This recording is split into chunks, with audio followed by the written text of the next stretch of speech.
네, 오늘 졸업 예배를 올려드리는데요. 주제에 맞게 우리 말씀 잠깐 보도록 하겠습니다. 사무엘상 1장입니다.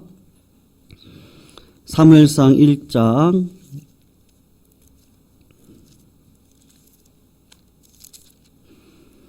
19절, 20절, 그리고 2장 18절에서 21절까지 우리 같이 한번 읽겠습니다.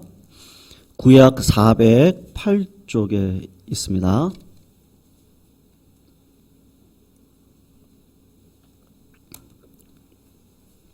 (19절) (20절) 우리 같이 한번 읽겠습니다. 시작. 그들이 아침에 일찍이 일어나 여호와 앞에 경배하고 돌아가 라마의 자기 집에 이르니라. 엘가나가 그의 아내 한나와 동침함에 여호와께서 그를 생각하신지라. 한나가 임신하고 때가 이름에 아들을 낳아 사무엘이라 이름하였으니 이는 내가 여호와께 그를 구하였다 함이더라. 우리 2장 18절입니다. 우리 같이 한번 읽습니다. 시작. 사무엘은 어렸을 때에 세마포 에봇을 입고 여호와 앞에서 섬겼더라. 그의 어머니가 매년 드리는 제사를 드리러 그의 남편과 함께 올라갈 때마다 작은 겉옷을 지어다가 그에게 주었더니 엘리가 엘가나와 그의 아내에게 축복하여 이르되 여호와께서 이 여인으로 말미암아 내게 다른 후사를 주사 이가 여호와께 간구하여 얻어 바친 아들을 대신하게 하시기를 원하노라 하였더니 그들이 자기 집으로 돌아가매 께서 한나를 돌보시사 그로 하여금 임신하여 세 아들과 두 딸을 낳게 하였고 앞에서 자라니라. 아멘. 성도님, 이런 우화가 있습니다. 어떤 우화냐면요, 한 다람쥐 마을에 아주 아름다운 다람쥐와 멋진 남자 다람쥐가 살고 있었는데 어느 날 눈이 맞아가지고 이제 결혼을 하게 되었습니다. 그러면서 약속을 한 거죠. 우리가 정말로 이 산속에서 멋지고 아름다운 가정을 이루면서 한번 살아가 보자. 그리고 그 약속대로 아빠 다람쥐가 꼭두 새벽부터 나가가지고 밤 늦게까지 열심히 돈을 벌어왔습니다. 그래서 멋진 집도 짓고 잘 살게 되었고 그러는 사이에 이제 아이들을 많이 낳은 거죠. 식구들이 한 명, 두 명 늘어갈수록 아빠 다람쥐는 책임감이 크니까 더 열심히 일을 했습니다. 그러니까 밤낮으로 일을 하다 보니까 아이들 키우는 거는 엄마 다람쥐에게 맡기고 아빠 다람쥐는 눈꽃 뜰 새 없이 일을 했습니다. 그래서 자녀들을 보지 못했던 것이죠. 이제 어느 정도 살게 되었는데 아빠의 역할이 아이들에게도 필요하다 생각한 엄마 다람쥐가 아빠 다람쥐한테 이제 이렇게 이야기를 하는 거죠. 여보, 이게 아닌 것 같아. 인생이라는 게 이런 게 아닌 것 같아. 아이들이 점점 커가는데 엄마의 존재도 중요하지만 어떤 아빠의 권위, 또 아빠의 훈계, 어떤 아빠의 기준이라는 것도 중요하니까 아이들에게 아빠가 참 중요하다. 그러니까 이제 좀 덜 벌더라도 아이들과 함께 해주는 시간을 좀 많이 가지면 좋겠다. 그렇게 이야기를 했습니다. 그랬더니 아빠 다람쥐가 하는 이야기가 여보, 내가 왜 이 고생을 하겠냐고. 당신하고 아이들 때문에 내가 이 고생을 하는 거 아니요? 그렇게 하다가 꼬투리가 잡혀가지고 둘이 막 싸움을 하기 시작을 한 거예요. 티격태격 싸움을 합니다. 그렇게 하다가 보니까 아기 다람쥐들이 다 깨어난 거예요. 아빠 엄마가 싸우고 있으니까 밤늦게 새벽에. 그때 막내 다람쥐가 형 다람쥐한테 이렇게 물었습니다. 형, 저 아저씨 누구야? 그랬더니 그 형 다람쥐가 이렇게 얘기를 하는 거예요. 우리에게 돈을 열심히 갖다 주고 이렇게 집도 사주고 장난감도 사주시는 분이야. 우리가 저분 때문에 잘 살게 되었는데 참 고마운 아저씨야. 그렇게 했더니 막내 다람쥐가 그래? 그러면 우리 저 아저씨한테 부탁을 해가지고 우리 아빠도 좀 사달라고 하자. 그렇게 이야기를 하더라는 거예요. 제가 좀 웃으라고 이런 얘기를 했는데 안 웃을 줄 알았어요. 그래서 제가 원고에다 썼어요. 예, 안 웃을 줄 알았습니다. 예. 근데 여기서 주는 내용이 있습니다. 여러분, 현대 사회의 특성 가운데 하나가 속도죠. 제가 대학부 시절에 읽었던 책이 있었는데 빌 게이츠의 미래로 가는 길입니다. 그게 1990년도 중반 책인데요. 그 책을 보면 2000년대 우리 시대가 어떻게 변할 것인지를 이야기했던 부분이 있는데 정말로 거짓말 하나도 안 보태고 그대로 다 되어졌어요. 그래서 내용이 뭐냐 하면 미국을 예로 든 거긴 합니다만 산업사회에 접어들어서 라디오가 세상에 나와서 청취자가 5,000명이 될 때까지 몇 년이 걸렸느냐 하면 38년이 걸렸습니다. 그런데 정보화가 진행이 되면서 저희 대학 때 286, 386 막 그랬거든요. 컴퓨터가. 그렇게 정보화 시대가 막 그때 급속도로 밀려 들어왔는데 개인 컴퓨터로 5천만 명이 그것을 가지고 이용하는 시간이 몇 년이 걸렸느냐면 12년밖에 안 걸렸습니다. 그런데 인터넷을 5천만 명이 사용할 때 걸렸던 시간은 단지 5년밖에 걸리지 않았습니다. 얼마 전에도 그 미래에셋 그 투자 그 운영을 하시는 분이 계시는데 아주 신앙이 좋으신 분이거든요. 근데 그분의 이야기를 제가 잠깐 들어보니까 현대 사회에 투자를 하려고 하는 회사들의 특징이 뭐냐면 창의성과 속도라고 이야기를 하더라고요. 그러니까 창의력도 있고 발빠른 시대 속에서 수익을 낼 수 있는 그런 일들을 해내갈 수 있는 기업이 좋은 기업이다. 이제 그렇게 이야기를 하셨는데 여러분 이 시대의 특징이 무엇입니까? 창의력이 있어야 됩니다. 그리고 빠른 속도 속에서 우리가 정말 살아가고 있는 것이죠. 그것을 생각하면 한국 사람들이 안 그래도 빨리빨리인데 지금 더 빨라지고 있는 상황 속에서 저희들이 살아가고 있거든요. 근데 성도님들 자녀 교육을 한번 생각을 해보세요. 자녀 교육이 빨리빨리가 됩니까? 자녀 교육이라고 하는 거 저는 목회도 똑같다고 생각을 하는데요. 절대로 빨리빨리가 되어지지 않습니다. 아이들하고 이런저런 이야기를 하다 보면 때로는 부모님의 말이 부담이 되기도 하고 때로는 오해가 되기도 해요. 그리고 저도 사춘기 시절에 문 꽉 닫고 나간 적도 있었고 제가 지내놓고 보면 어머니한테 참 버릇없게 했었던 적도 있었는데 그때 제가 왜 그랬을까? 그러면 사춘기예요. 사춘기 가운데 내 몸에서 반응을 자꾸 반항심을 가지고 죽음이 뭐지? 인생이라는 게 뭐지? 그래서 하지 말아 해야 될 말인데 왜 어머니 저를 태어나게 하셔가지고 왜 이렇게 힘들게 살게 하시냐고. 여러분 우리 어른들 생각은 공부만 하니까는 걱정이 없다고 생각을 하지만 우리 학생들이 공부만 합니까? 때로는 뭐 썸도 타기도 하고요. 때로는요 고민들이 있어요. 이 아이들도 죽음이 뭔지 인생이 뭔지 여러 가지 고민들이 있습니다. 그래서 이렇게 저렇게 이야기를 하다 보면 시간이 많이 필요해요. 그래서 싸우기도 하고 윽박도 질러보고 너 그렇게 하면 안 된다고 해보고 집을 나가라고도 한번 해보기도 하고 그렇게 이런 과정 좌충우동을 거치면서 자녀가 커나가는 것이죠. 그러니까 속도로 할 수 있습니까? 그러면 그렇지가 않습니다. 그래서 시편 127편 3편을 보면 저는 이 말씀을 한 주간 묵상을 좀 해봤는데요. 자식은 여호와께서 주신 기업입니다. 그리고 태의 열매는 부모의 상급이라고 이야기를 해요. 여러분 기업을 이끌어 가셨던 분들의 이야기를 들어보면 날마다 불안합니다. 그리고 언제 재정이 필요할지 모르기 때문에 이 재정 문제, 돈 문제가 가장 커요. 그리고 밑에 내가 케어하고 책임져야 될 종업원들이 많거든요. 그러니까 기업을 하는 게 사실은 좋아 보이는데 안에 들어가서 보면 피말을 전쟁이 일어나는 거예요. 여러분 시편 120편 3편이 딱 그거예요. 자식이 여호와께서 주신 기업이에요. 근데 이 기업을 끌어가려고 하니까 늘 고민이 되고 힘들고 어렵고 기도해야 되고 어떻게 키워야 되고 누구를 만나게 해야 되고 뭐 수많은 일들이 많습니다.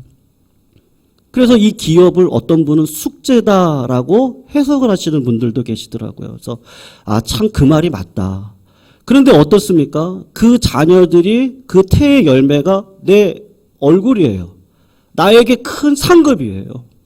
자식들을 보면 우리 원로 목사님께서도 두 아들 지금 나가 있지만 하시는 얘기가 든든하다 그러시거든요. 아들이 든든해요. 그러니까 진짜 상급이에요. 자식들을 보면 그래도 든든한 게 있습니다. 그러니까 성경 말씀이 딱 맞는 것 같아요. 기업으로 하려면 참 힘들고 어렵고 피마른 시간을 지나가면서 그래도 키워놓고 보면 상급이구나 라는 것을 알게 됩니다. 사랑하는 성도님들, 오늘 본문의 배경은 사사시대인데 사사시대의 특징은 왕이 없어서 자기 소견에 좋을 대로 살아가는 시대입니다. 그러니까 왕이 없는 시대니까 생각하는 것도 죄고 말을 하는 뽐새도 죄뿐인 세상 속에 살아가는데 사무엘의 가정을 한번 생각을 해보세요. 그냥 편견 없이 보시면 이 가정도 그렇게 좋은 가정은 아니거든요.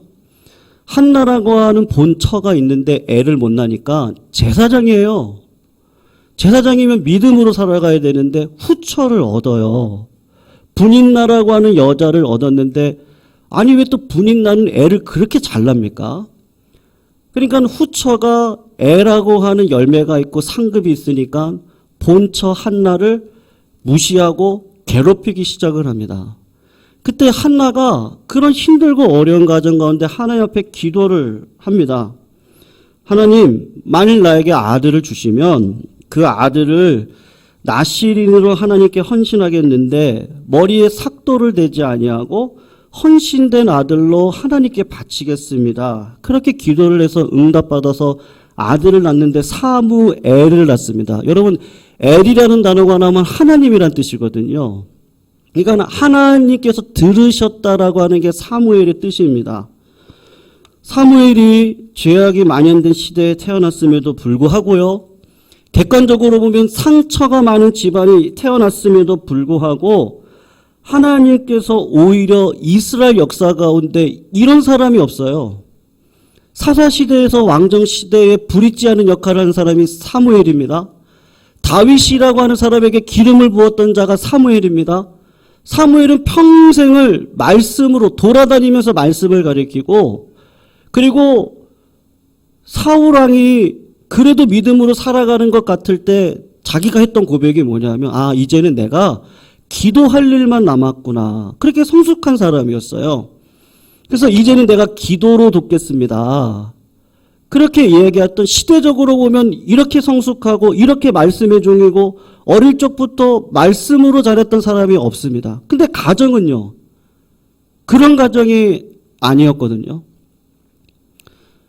여러분, 제가 또 한 사람을 소개하려고 하는데요. 불우한 소년기 10대 시절을 지납니다. 20대 시절도 불우하게 지냅니다. 그 사람의 소년기 때는 10대 시절이 참 우울합니다. 아버지는 한 분인데 엄마는 4명이에요. 배다른 형제가 10명이나 있습니다. 형들의 학대와 따돌림 속에서 소년기를 보내요. 워낙 아버지 사랑을 너무 집중적으로 받다 보니까 성품이 그렇잖아요. 이렇게 욕심이 생기고 그래서 성품 자체가 형들의 잘못을 고자질하는 그런 나쁜 성품을 가지고는 있었습니다. 근데 그것으로 인해서 형들에게 학대를 받고 결국은 형들에 의해서 죽을 뻔하다가 노예로 팔려가게 됩니다. 제가 누구를 말씀드리는지 아시죠? 요셉이라고 하는 사람입니다. 어린 나이에 막내로 부모님의 사랑을 받으면서 자라야 될 자리에 형들의 구박을 받고 10대 시절에 가장 큰 상처를 받았는데 자기 형들이 자기를 진짜 죽이려고 했었어요. 그러다가 큰형과 유다가 말려서 겨우겨우 노예로 팔려가게 되었습니다. 그게 10대 시절에 경험했던 상처입니다. 여러분, 그 요셉이라고 하는 사람을 그냥 성경 인물로 생각하지 마시고 그 요셉이 내 자식이라고 한번 생각을 해보세요.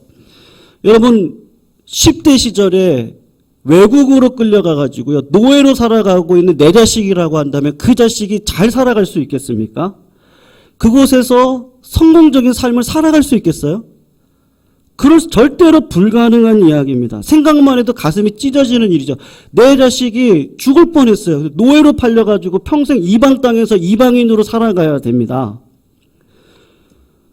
그런데 다행인 건 믿음이 있었어요. 모든 아픔을 극복하고 보디발의 집에서 성실하게 살았는데 성실과 공의를 갖고 살았던 사람의 결과는 뭐죠? 고난입니다. 더 큰 고통이 성실의 대가로 주어졌습니다. 게다가 그것까지 참아서 감옥을 갔는데 감옥에서도 성실하게 살았습니다. 그래서 하나님께서 이제 응답하시나 보다. 그래서 술 맡은 관원장의 꿈을 해석해주고 이 사람이 복직을 하니까 복직을 할 때에 당신은 나를 기억해 주세요. 그리고 저는 이럴 죄를 지은 사람이 아닙니다. 그런데 창세기 20장 23절을 보면 술 맡은 관원장의 요셉을 기억하지 않았다. 몇 년 동안요? 2년 동안 기억하지 않았습니다. 성도님들, 가장 가까이 있었던 사람들로부터 미움과 학대를 받았어요. 그리고 믿음으로 살아갔습니다. 그리고 하나님은 믿음으로 살아가는 자에게 은혜를 주실 거라고 생각해서 내가 어찌 여호와 앞에서 죄를 지겠습니까? 그렇게 살아갔던 자였어요. 근데 그 믿음의 대가가 뭐죠? 고생이었습니다. 정직과 성실이 무시된 현실에서 살아가야 되는 그 시절을 10대 시절과 20대 시절을 지나갑니다. 그러면 교육학적으로 보면 그런 사람들의 마음 가운데는 뭐가 있습니까? 분노가 있죠. 분노가 있어요. 왜 공산주의가 생겼어요? 없는 자와 있는 자는 이분법으로 갈아서 분노가 들어간 거예요. 그 분노를 가지고 파라다이스를 만들어 본다고 했는데요. 대부분 아픔이 있으면 상처가 있으면요. 결국에 남는 게 뭐죠? 자존심만 남잖아요. 왜냐하면 다 없어요. 다 안 되잖아요. 그러니까 남는 건 인간의 본능이 그래요. 나를 내가 세워야 돼요. 그러니까 자존심만 남을 수밖에 없습니다. 남는 자존심 가지고 뭐를 하겠습니까? 내가 그 큰 사랑을 못 받았으니 판단하고 비판하고 분노하고 경멸하고 그게 인간이 가지고 있는 특징입니다. 그런데 요셉은 참 신기해요. 세상 기독교 윤리적으로 보든지 교육학으로 보든지 이런 사람은 분노하면서 살아가야 돼요. 마음에 상처가 많아야 돼요. 이런 사람들은 어떻게 준비가 안 되는 사람들이에요. 그런데 요셉이라고 하는 사람은 참 신기하게도 하나님 앞에 쓰임을 받아요. 10대 때, 20대 때, 10대 때 꿈을 꾸죠. 그리고 10대 때, 20대 때 고난 가운데 있다가 30대에 쓰임 받습니다. 다니엘이라고 하는 사람은 어떻습니까? 15살에 이방 땅 포로로 끌려갔습니다. 근데 똑똑했어요. 그래서 잘 살고 잘 먹을 수 있게 됐는데 내가 여기서 잘 살고 잘 먹어봤자 하나님께서 나를 결국은 구원하실 날이 있는데 그때는 심판밖에 없구나. 아니 어린 나이에 어떻게 그런 마음을 품어요? 그래서 바벨론 땅에서 주는 음식을 내가 먹지 않겠다. 그리고 사자굴에 들어갈 때까지가 80살이거든요. 그때가. 그러면 15살의 믿음으로 70여 년을 살아왔던 다니엘은 거기 예배를 드릴 수 있습니까? 기도를 마음대로 할 수 있습니까? 이방인으로 살아가야 되는 현실 속에서 어떻게 그런 믿음이 있죠?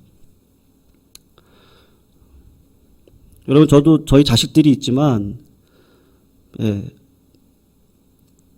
소위 세상에서 얘기하는 이렇게 꼰대요. 아마 그런 모습이 있을 거예요. 자식들은 아니라고 얘기하지만 저는 알아요. 자기들끼리 얘기를 해요. 우리 아빠 뭐 어쩌고 저쩌고. 맞지? 아들이 맞대요. 예. 예, 저는 뭐 제가 이제 결론이 있기 때문에 제가 맞아요. 성도님들, 환경이 아니고 하나님이 키우시는 거거든요. 저도 제가 꼰대가 안 되려고 진짜 참다가 얘기를 할 때가 있고, 그리고 또 참을 때도 있고, 뭐 그럴 때가 있습니다. 자식들이 볼 때는 아빠가 안 참는다고 생각하는 것 같지만 제가 진짜 오래 참거든요. 참다가 야 이건 아니지 않냐? 제가 이제 그럴 때가 있거든요. 그러면서 우리가 이미 다 아는 이야기예요. 여러분, 믿음으로 부모가 살아서 자식이 믿음의 자녀가 될 수 있습니까? 50%는 맞지만 50%는 아니에요. 왜냐하면 다윗은 믿음으로 살아왔어요. 근데 그의 아들 압살롬은요, 아버지 다윗을 죽이려고 했던 사람이에요. 배신했던 사람입니다. 히스기야와 같이 신앙에 좋은 아버지가 없어요. 근데 그의 아들 므낫세는요, 이런 저주받을 자식이 없어요. 발명왕이었던 에디슨은 유명한 신앙인이었습니다. 근데 그의 아들 토마스 에디슨 주니어는요, 유령회사를 차려가지고 그 아버지의 후광을 이용해서 유령회사를 찾아가지고 사기꾼이었습니다. 성도님들, 내가 신앙이 좋으니까 자식들이 신앙이 좋다? 절대 그렇지 않아요. 자식들에게 이야기합니다. 얘들아, 실력이 중요해. 목회를 하려고 해도 실력이 중요하고, 세상 기업에 들어가서도 살아가려면 실력이 중요하더라. 근데 그것보다 더 중요한 게 있는데 관계가 더 중요하더라. 아무리 나 잘났다 그래도 같이 일해야 되는 거니까. 근데 그 같이 일하기 위해서는 지혜가 있어야겠더라. 세상 지혜 말고 야고보에서 이야기하는 것처럼 그 지혜는 믿음하고 연결되어져 있는데 그 지혜로 살아가야 되더라. 당연한 말이에요. 꿈을 꿔라. 야, 위대한 꿈을 꿔야지 위대한 사람이 된다. 꿈에는 대가가 있다. 작은 꿈을 꿔봐라. 그러면 작은 대가만 치른다. 야, 이왕 살아가는 거 꿈 꾸고 살아가라. 큰 꿈 꿔라. 큰 대가를 치르고 위대한 사람이 되어라. 다 알아요. 근데 부모님은 그렇게 얘기를 할 수밖에 없어요. 근데요, 내 힘으로 안 되지요. 부모 힘으로 안 돼요. 그걸 알아요. 그래서 한나가 하나님 앞에 기도했듯이요, 결국에는 자식은 기도밖에 없다는 생각이 제 마음의 100% 확신입니다. 왜요? 다윗과 같은 위대한 성군에게 압살롬 같은 아들이 있어요. 히스기야 같은 그런 개혁을 일으켰던 왕 가운데 므낫세가 있어요.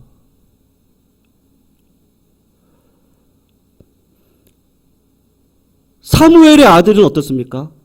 그들도 별 볼 일 없었어요. 누가 하셔야 되느냐면 하나님이 하셔야 되거든요. 그래서 야고보서의 말씀인데, 야고보서 1장 5절, 너희 중에 누구든지 지혜가 부족하거든 부모님한테 배우라고 할 수도 있잖아요.